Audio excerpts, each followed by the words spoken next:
I don't know about you, but I do love being out in nature and actually walking with God, actually in the midst of like wooded areas. Right now it's March, so things aren't in bloom, but in a few weeks they'll be blooming everywhere with the rains and such. But right now there's beauty in almost every season. And I think that's something as we go and look actually just at creation itself, that it speaks of God and actually is God's language. If you have read Psalm 19 begins that way. Psalm 19 says, it's a psalm of David. It says, the heavens declare the glory of God.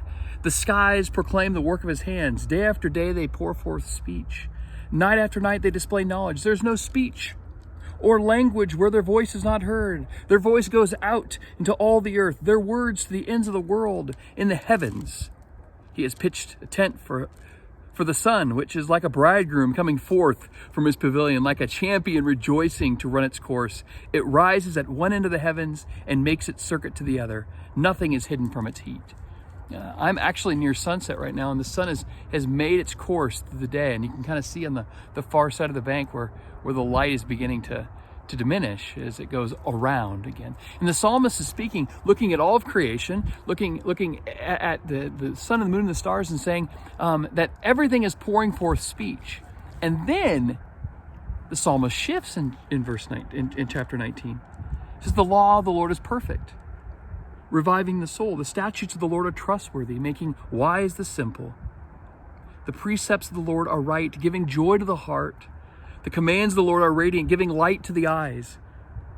The ordinances of the Lord are sure and altogether righteous. They're more precious than gold, and much more pure gold, and they're sweeter than honey from the comb.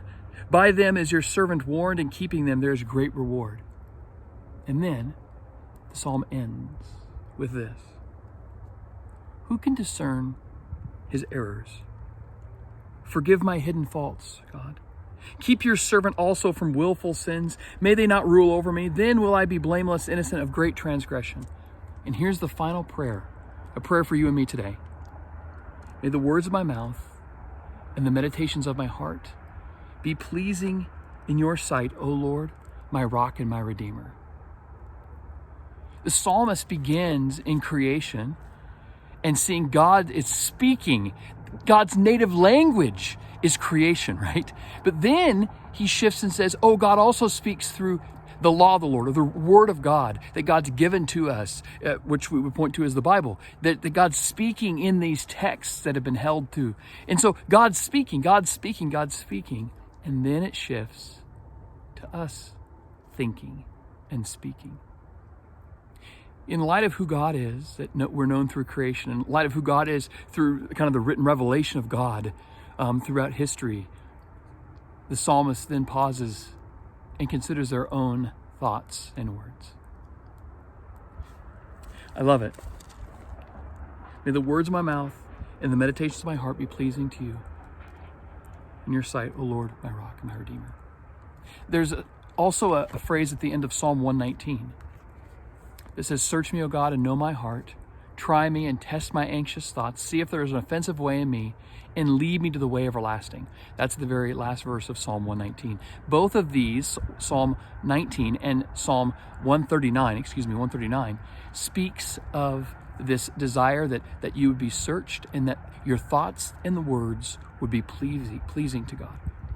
Today, I would encourage you to read Psalm 19 and actually see in the places where God is speaking through creation, God speaking through the word, and then also God speaks or invites us to speak in the same way with our thoughts and our words, that God would search us. So that's my prayer to you, that you could pray this, asking God that the words of my mouth and the meditations of my heart would be pleasing in your sight, O Lord, my rock and my redeemer. See you tomorrow.